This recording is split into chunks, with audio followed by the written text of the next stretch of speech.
Kurnool bus ప్రమాద సమయంలో ఎటు చూసినా ఒళ్ళు గగురు పొడిచే దృశ్యాలే. ప్రమాదంలో నుంచి తప్పించుకు రాలేని వాళ్ళు అరిచిన అరుపులైతే ప్రత్యక్ష సాక్షులకు కొన్నాళ్ల దాకా చెవుల్లో మారుమోగుతూనే ఉంటాయి. కాలిపోతున్నాం, ఎవరైనా వచ్చి కాపాడండి అంటూ ఆడవాళ్ళు పిల్లలు పెట్టిన ఆర్తనాదాలకు ప్రమాదంలో నుంచి బయటపడిన వాళ్ళు గుక్క పెట్టి ఏడ్చారు. అటుగా వెళుతున్న వాళ్ళు కూడా ఆ చావు కేకలు విని కన్నీళ్లు పెట్టుకున్నారు. ఆ 19 మంది నిలువున కాలిపోతూ దేవుడా కాపాడు అంటూ ఒకేసారి 2 నిమిషాల పాటు ఆగకుండా కేకలు పెడుతూనే ఉన్నారు. ఆ 2 నిమిషాల తర్వాత చూస్తే శ్మశాన నిశ్శబ్దం. ఎటు చూసిన అస్థి పంజరాలు, మాంసపు ముద్దలు. ఈ పాపం అంతా ఎవరి ఖాతాలోకి? నిస్సందేహంగా ఆర్టీఏ అధికారులదే బాధ్యత. ఇంతమంది కాలి బూడిదయ్యాక కూడా గొంతులోకి ముద్ద దిగుతోందా? తింటుంటే మీకు సహిస్తోందా? మరో వారంలో జీతాలు తీసుకుంటారు, అప్పుడైనా అనిపించదా 19 మంది చావులకు కారణమై కూడా శాలరీలు ఎలా తీసుకోగలుగుతున్నామని? చేతికొచ్చిన కొడుకుని పోగొట్టుకున్న ఒక తల్లి అడుగుతోంది, ఆర్టీఏ నిర్లక్ష్యం వల్ల కాదా ఈ ఘోరం అని. సమాధానం చెప్పే ధైర్యం ఉందా ఈ ఒక్క అధికారికైనా?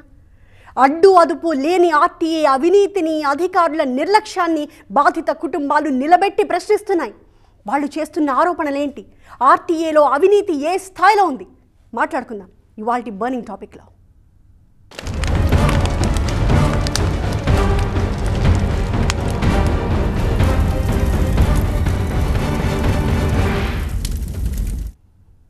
పాలెం బస్సు ప్రమాదంలో 45 మంది సజీవ దహనం అయ్యాక కూడా గుండెలపై హాయిగా చేయి వేసుకుని నిద్రపోగలుగుతున్నారు ఆర్టీఏ అధికారులు.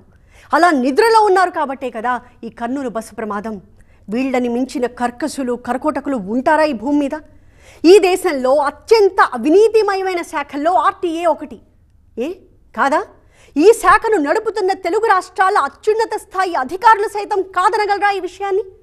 ట్రావెల్స్ బస్సులపై 289 కేసులు, 18 బస్సులు సీజ్, 7 లక్షల రూపాయల ఫైన్. ఇదంతా కేవలం ఒక్క ఏపీలోనే, అది కూడా ఒక్కసారి బయటకు వచ్చి చెకింగ్స్ చేసినందుకే. మరి ఇన్నాళ్ళు ఎందుకు చేయలేదు ఈ తనిఖీలు? ఏమైపోయారు ఇన్నాళ్ళు? జనం చస్తే గానీ బయటికి రారా? రాము అని నిరూపించుకోవడం కాదా ఇదంతా?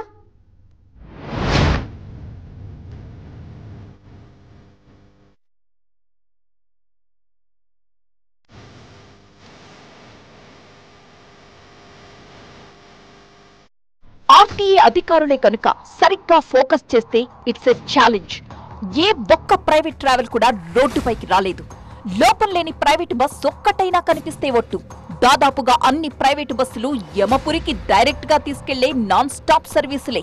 తామే బల్ల కింద చేతులు పెట్టట్లేదు, మామూలు తీసుకోవట్లేదు అని నీతులు చెబుతారేమో కొందరు.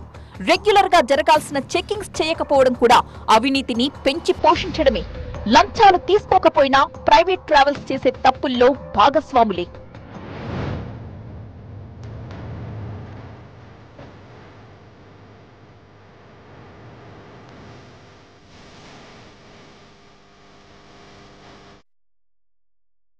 హైదరాబాద్ లో ట్రాఫిక్ పోలీసులతో కలిసి టీవీ9 చేసిన జాయింట్ ఆపరేషన్ లో టచ్ చేసింది కొన్ని బస్సుల్ని. కానీ టచ్ చేసిన ప్రతి బస్సులోనూ లోపాలే కనిపించాయి. ఆర్టీఏ అధికారులు ఇంత నిద్రమత్తులో జోగుతున్నారా అనిపిస్తుంది కొన్ని ఎగ్జాంపుల్స్ చూస్తే. ఒక ప్రైవేట్ బస్సుకు గత నెలే రోడ్ ట్యాక్స్ పర్మిట్ ముగిసిపోయింది. అయినా సరే దర్జాగా రోడ్డు మీద తిప్పుతున్నాడు. ఏమని అడిగితే ఓనర్ ని అడిగి చెబుతానన్నాడు. లోపలికెళ్లి చూస్తే బెర్త్ల దగ్గర అందుబాటులో ఉండాల్సిన సుత్తి ఏ ఒక్క చోట కనిపించలేదు. మరి ఇదేంటి అని అడిగితే నీళ్లు మింగాడు. నేషనల్ పర్మిట్ ఉన్న బస్సులు లాంగ్ జర్నీ చేసేటప్పుడు తప్పనిసరిగా 2 డ్రైవర్లను పెట్టాలి. కానీ ఓ ట్రావెల్ కంపెనీ మాత్రం 2 నెలలుగా సింగిల్ డ్రైవర్ తో బస్సు నడిపించేస్తోంది. నేషనల్ పర్మిట్ ఉన్న బస్సు మాట కంపల్సరీ 2 డ్రైవర్స్ కంపల్సరీ ఉండాలి, లేకపోతే వాళ్ళకి చట్ట ప్రకారం వాళ్ళ మీద లీగల్ యాక్షన్. సో ఈ బస్సులో ఇప్పుడు ఒక డ్రైవర్ ఉన్నారా, 2 డ్రైవర్ ఉన్నారా? ఈ బస్సులో అయితే ప్రస్తుతం అయితే మనకి ఒక డ్రైవర్ ఉన్నాడు, 2వ డ్రైవర్ లేదని అతనే చెప్తున్నాడు మనకి. అందుకని ఇప్పుడు డాక్యుమెంట్ చెక్ చేస్తున్నాను. యాజ్ పర్ డాక్యుమెంట్ ప్రకారం ఇది నేషనల్ పర్మిట్ ఉంది కాబట్టి 2 డ్రైవర్లు కంపల్సరీ ఉండాలి ఈ బస్సు. మనతో మాట్లాడడానికి బస్ డ్రైవర్ ఉన్నారు. బాబు చెప్పు, ఇది నేషనల్ పర్మిట్ కాబట్టి 2 డ్రైవర్ ఉన్నారు, ఒక్కడే ఉన్నావు ఏంటి? సార్ ఫస్ట్ నుంచి సర్వీసులు సింగిల్ డ్రైవర్ నడుస్తున్నారు సార్, డబుల్ డ్రైవర్ అంటే లేదు. ఇక్కడ స్టేట్ బైక్ కాబట్టి సింగిల్ డ్రైవర్ నడుస్తున్నారు. సో ఎప్పటి నుంచి నడిపిస్తున్నావు? నేను లాస్ట్ సిన్స్ 2 months నుంచి నడిపిస్తాను సింగిల్ గా.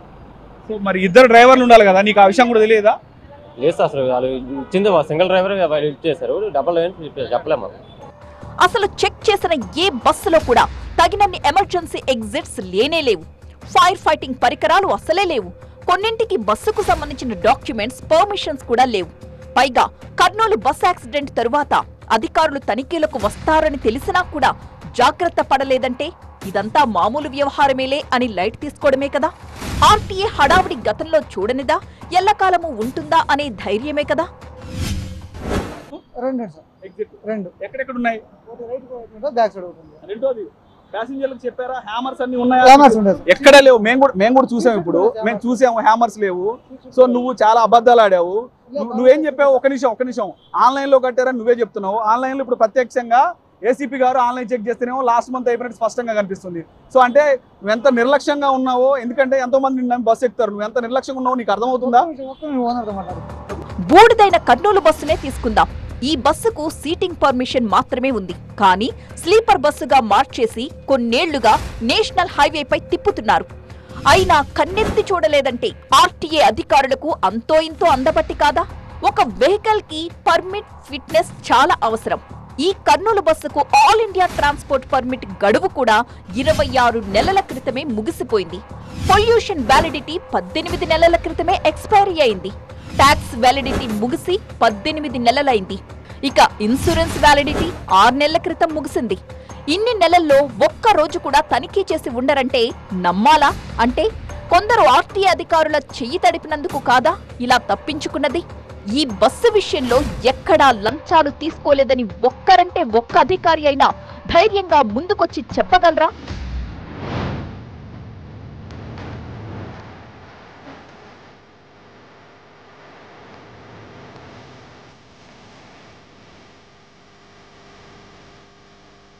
ఇదే బస్సుకు high speed, dangerous driving, no entry zone లోకి ప్రవేశించడం లాంటి కారణాలతో 9 నెలల నుంచి చలానాలు పడుతూనే ఉన్నాయి. 23,000 రూపాయలు పెండింగ్ లో ఉన్నాయి. అయినా కూడా ఒక్క రూపాయి కట్టకుండా ప్రతి రోజు హైదరాబాద్ టు బెంగళూరు, బెంగళూరు టు హైదరాబాద్ సర్వీసుల్ని నడిపిస్తూనే ఉన్నారు. అంటే ఇది అధికారుల వైఫల్యం కాదంటారా? కర్నూలు బస్సు ప్రమాదం జరగడానికి ముందు కొన్ని ట్రావెల్స్ బస్సులకు ప్రమాదాలు జరిగాయి. కాలి బూడిదైన ఉదంతం తరువాత కూడా బస్సు ప్రమాదాలు జరిగాయి. హైదరాబాద్ పెద్ద అంబర్పేట దగ్గర న్యూ గో ట్రావెల్స్ బస్ బోల్తా పడింది. ప్రమాద సమయంలో 20 మంది ప్రయాణికులున్నారు. ఇక బెంగళూరు నుంచి హైదరాబాద్ వస్తున్న మరో ప్రైవేటు బస్సుకు శనివారం తెల్లవారుజామున 4 గంటలకు యాక్సిడెంట్ అయింది. బస్సు ముందు భాగం మొత్తం ధ్వంసమైపోయింది. అయినా సరే యాక్సిడెంట్ తరువాత కూడా బస్సు కండిషన్ బాగా లేకపోయినా కూడా హైదరాబాద్ వరకు బస్సు వచ్చింది. కర్నూలు నుంచి ఆరంఘర్ వరకు ప్రయాణికులతోనే వచ్చిందా బస్? అంటే ఆర్టీఏ అధికారులు ఏం చేస్తారులే అనే ధైర్యమా? అల్లూరు జిల్లా మంగంపాడు దగ్గర ఒక టూరిస్ట్ బస్సు రోడ్డు మధ్యలో గోతిలో ఇరుక్కుపోయింది.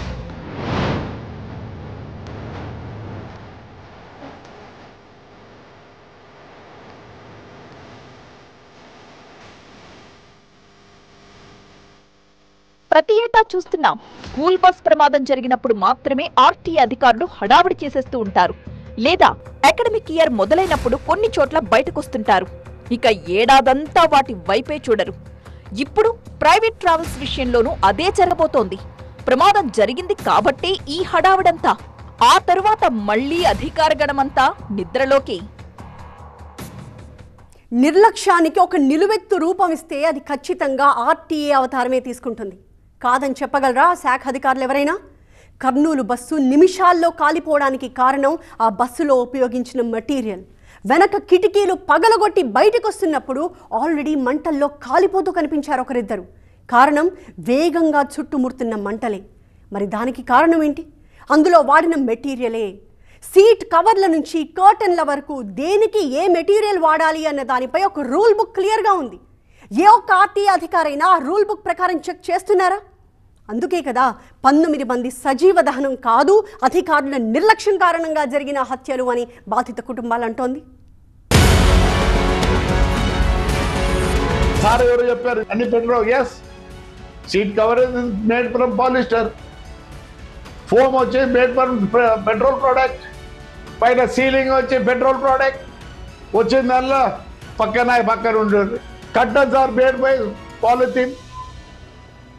Yes, all petrol products. ఎందుకు? కానీ మీకు కంఫర్ట్ కావాలంటారే.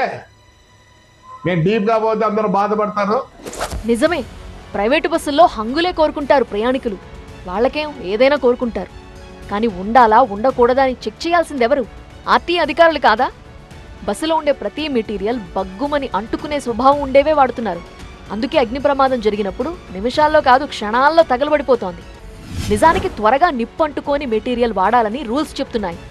ఏ ఒక్క ప్రైవేట్ ట్రావెల్స్ అయినా ఆ రూల్ పాటిస్తోందా? అధికారులు కనీసం అడగరు కాబట్టి వాళ్ళలా రెచ్చిపోతున్నారు.